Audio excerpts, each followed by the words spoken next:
Hi friends, welcome to GT Coding, and in this video we are going to learn about animations in CSS. In my previous videos I have talked briefly about animations in CSS, and this will be a video series of 2 videos, and in this video we will talk about transitions, and in the next video we will talk about animations. So transition is also a kind of animation in CSS. So let's get started. So here I have an HTML file, and in that I have a division called box, and now we will go to our CSS, and here we will type box, and we will have a width of 200 pixels and a height of 200 pixels, and also give a background color of black. So we have our box over here, and for example, if we want to have some effect when we hover over the box, and we want to change the width to 400 pixels when we hover over it. So this is the first state of the animation, and when we hover over this is the second state. So we want to have a smooth transition between both of these states, so that's why we use transitions. So for that we have to type transition and the name of the property that we want to animate, and then we have different options for transition. There is transition duration, how long the transition must happen. So here we will type 500 milliseconds, and then you have the option of transition timing function, that is how the animation should happen. So we have different options over here: ease in, ease out. So all these are different types of animations. So if we have ease in, the animation will start slowly but it will accelerate when it ends. So these are the properties that are mainly used in transition. So now if we hover over a box, we can see we have our animation. It starts slowly and accelerates towards the end. So this is how animation works in CSS. So we also have another option called transition delay. That is basically a duration after which the animation will start. For example, if we have 500 milliseconds over here, now if we hover over our box, the animation will start after 500 milliseconds. So there we go, and if we go outside our box, the animation will start after 500 milliseconds. So that's how transition delay works. So here if we want to animate another property, we just have to type in the other property that we have, for example height, and here we will change the height to 500 pixels. Now if we come here and hover over our box, we can see we have the animation applied to our box. So now we can have different durations for both of these boxes. So we can type in 500 milliseconds for width and 1 second for height. So if we hover over our box, we can see the height property takes a longer time to animate. So these are the different things that you can do with transition. And the other option that you can use for transition is write everything in a single line. So here you can type in transition and the name of our property, and then the duration, then the timing function, and then the delay. So this is also a syntax that you can use. So here we will type in width and 500 milliseconds and height 1 second. Then we have the ease in function. So now if we hover over our box, we can see the same animation is applied. So if we have height and width of the same duration, we can type in directly over here. For example, we can type width, height, 500 milliseconds, ease in. So here we have the animation applied to our box. Now if we want to apply animation to all the properties that we have, we can use a keyword called all, and it will apply animation to all the properties that we have. So here we have a background color, and we will change the background color when we hover over the box. So background color red.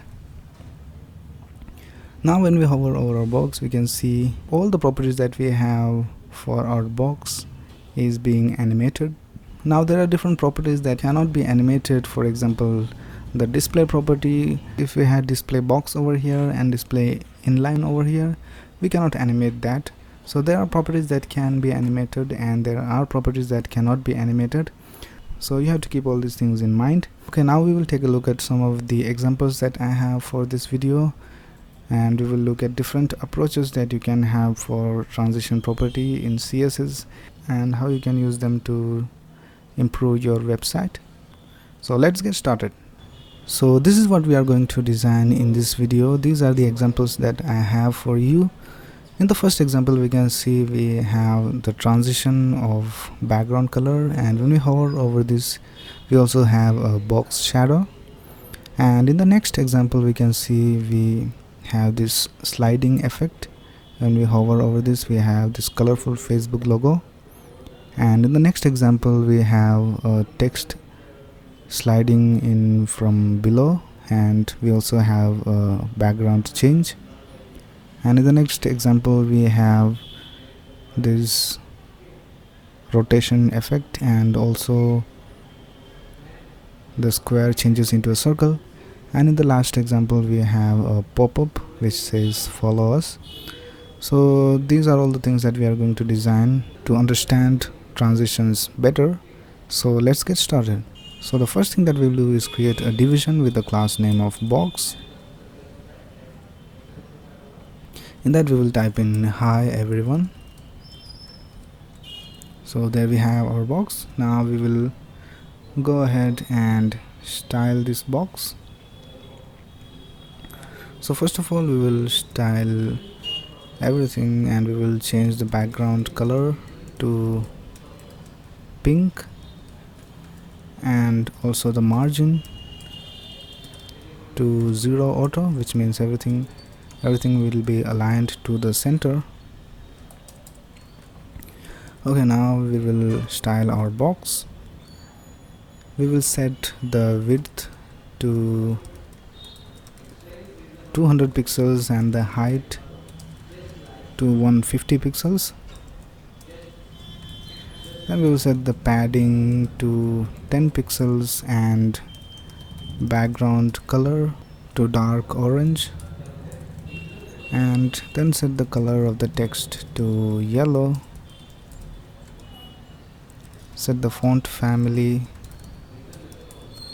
to sans serif and font weight to bold. Set the font size to 13 points and text align to center. Line height to 140 pixels and also text transform to uppercase. We'll also give it a margin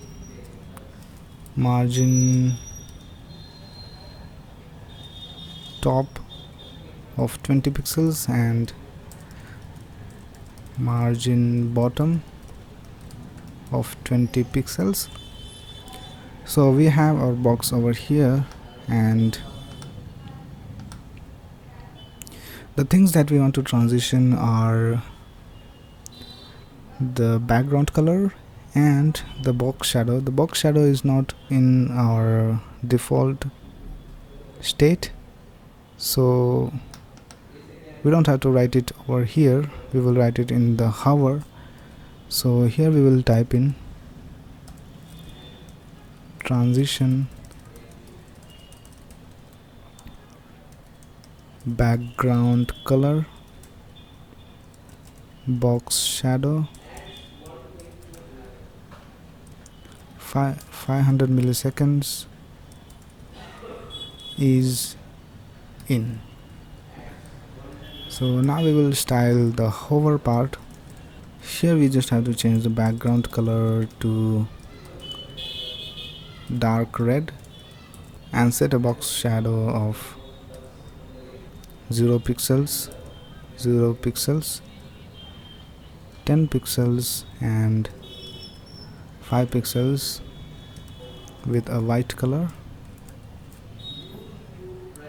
So now if we hover our box, we can see that we have the transition as we wanted. Now we are completed with the first example. We will move to the next example.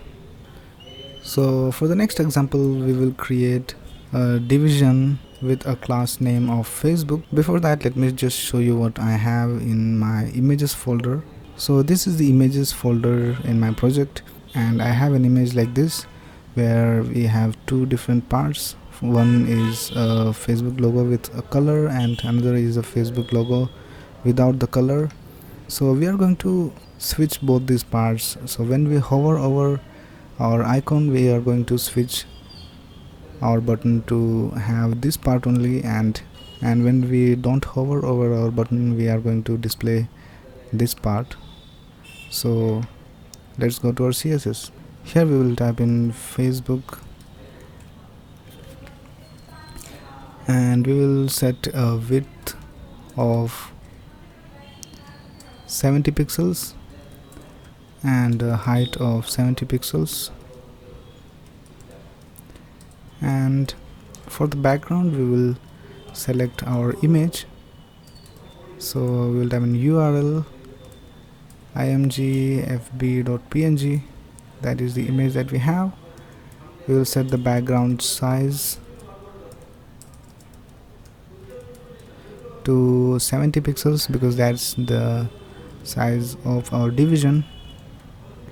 And now we want to display the icon without the color. So for that we will change the position of our background. So we will type background position 0 pixels and negative 70 pixels. So we have the other part of our image, and when we hover over our Facebook division, we want to show the other half of our image. So we will change the background position to 0 pixels, 0 pixels.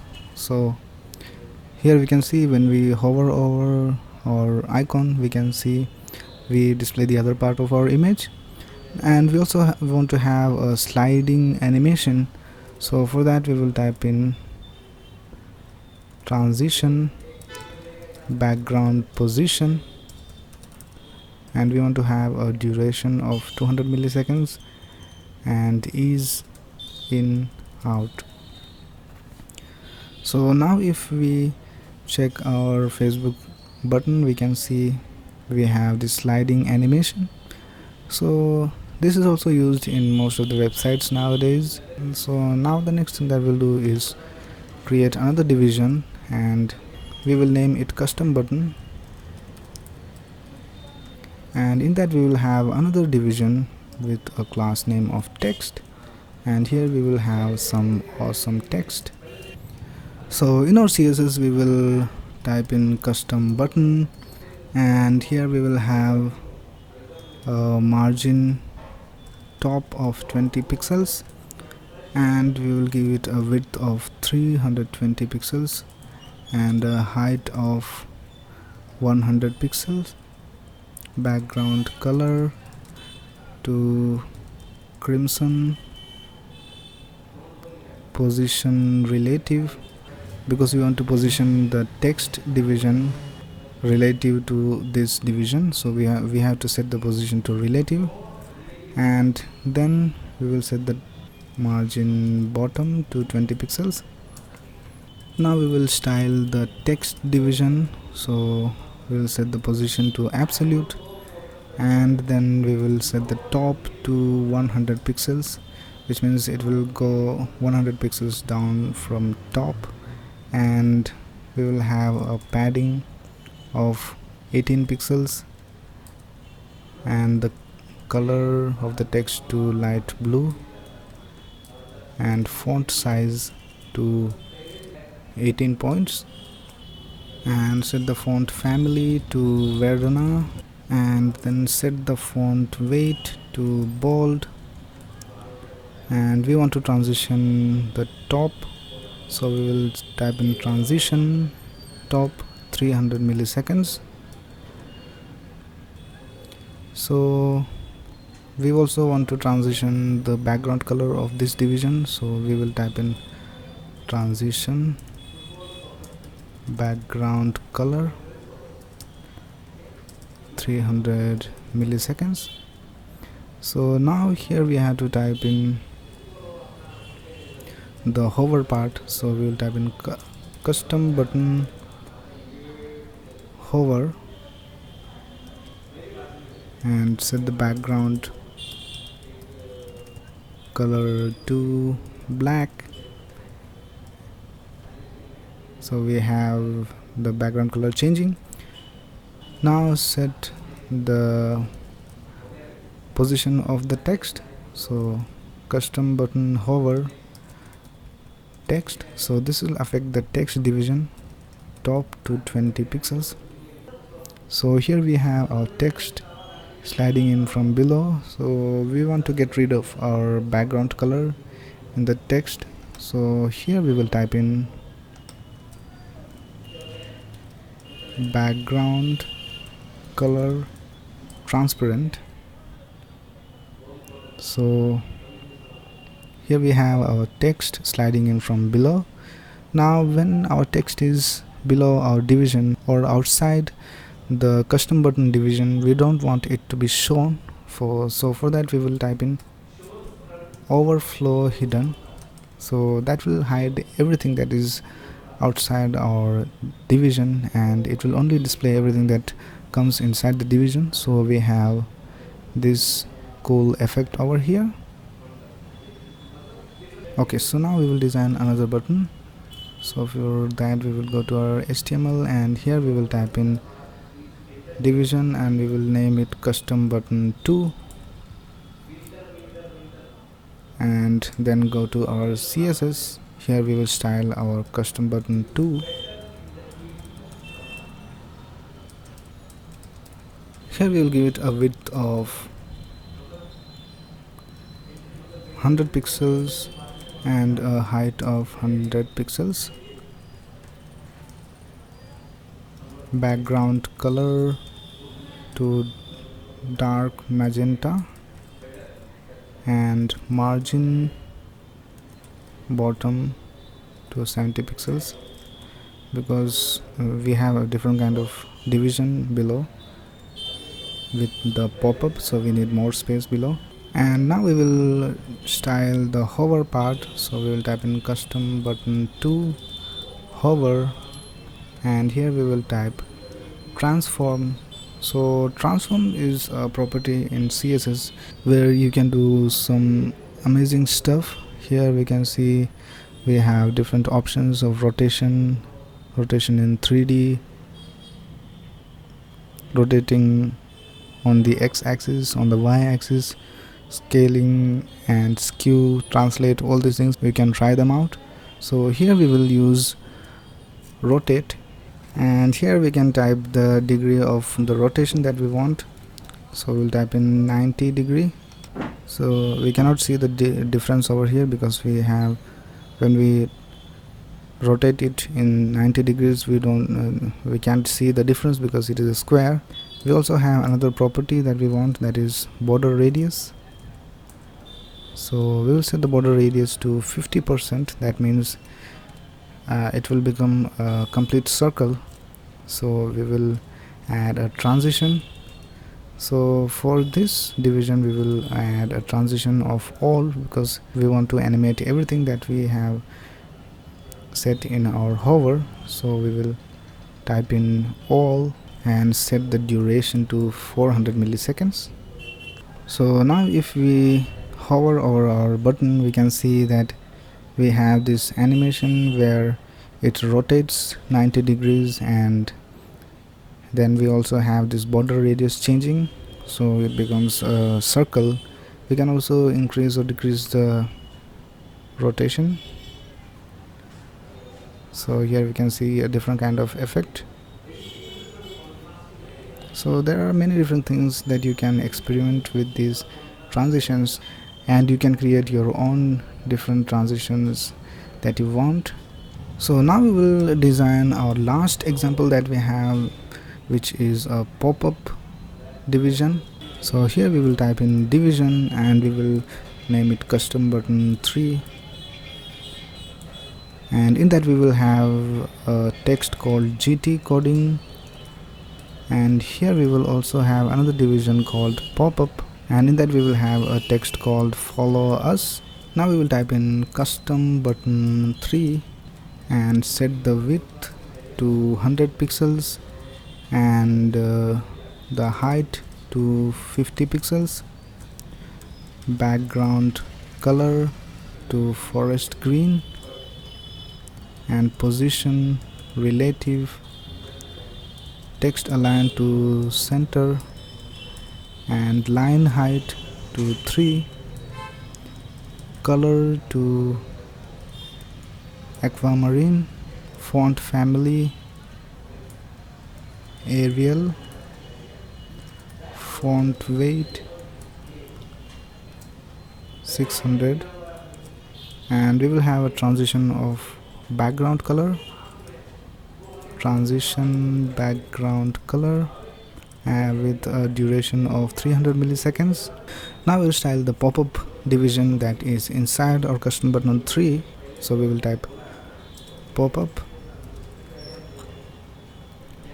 and here we will have a font family of Verdana, font size of 10 points, color of the text to EEE, display block, height to 30 pixels, width to 100 pixels, text align to center, position absolute, line height 2, opacity to 0 because we want to display it after we hover over our button, and top to negative 25 pixels. So this is where it will be by default. Change the background color to red,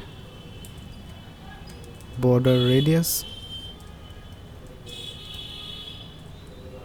to 30 pixels, and here we will style the hover part. So we will type in custom button 3 hover and change the background color to dark green, and here we will type custom button 3 hover pop-up. This will affect the pop-up division. So we set the top to -40 pixels and the opacity to 1. So this is what should happen, but we also want to have a transition. So if you look in this example that we have, so here we can see we have a bouncing effect. For that we can use cubic bezier, which is a timing function for our transition. So we will type in transition top 300 milliseconds. There's a website called cubicbezier.com, and here you can create your custom timing function that you want. By default you have ease in, ease out and all those basic things, but here you can create your custom timing function. You can also preview this, so we can click on go. So this is how our animation will work. So this is the normal, the linear timing function, and we can compare it with our current function. So once we have that, we will copy this and paste it over here. We will also have a delay of 300 milliseconds because here we can see that the follow us pop-up does not come up immediately when we hover over our button. It has a slight delay, so when the background color changes completely, the pop-up gets displayed. So for that we will have a delay of 300 milliseconds, and we will also have opacity 300 milliseconds. Here we can see the animation that we have. So if you want to have the bouncing effect, what you can do is come over here, and in here you can type a number that is bigger than 1. So for example, if I will type 3, then it will have a bouncing effect. So if I will just hover over a button, we can see we have the bouncing effect that we wanted. So in this example I had used a different function, so I will just type in the function that I had used. So we have that, and we also want to have a delay for the opacity, so we will type 300 milliseconds over here. So there we have everything as we wanted. So these are just some of the examples that you can use in your websites and create some interactive animations on your website. So I hope you have understood about transitions in CSS. So if you like this video, please click on the like button and share this video with your friends. And also, if you are not subscribed to this channel, you can subscribe to get the latest video upload notifications. And this is the first part of our CSS animation series. In the next part I will talk about the animation property that we have in CSS that is a bit more advanced than the transition property, and you can have more control over your animation. So see you in the next video.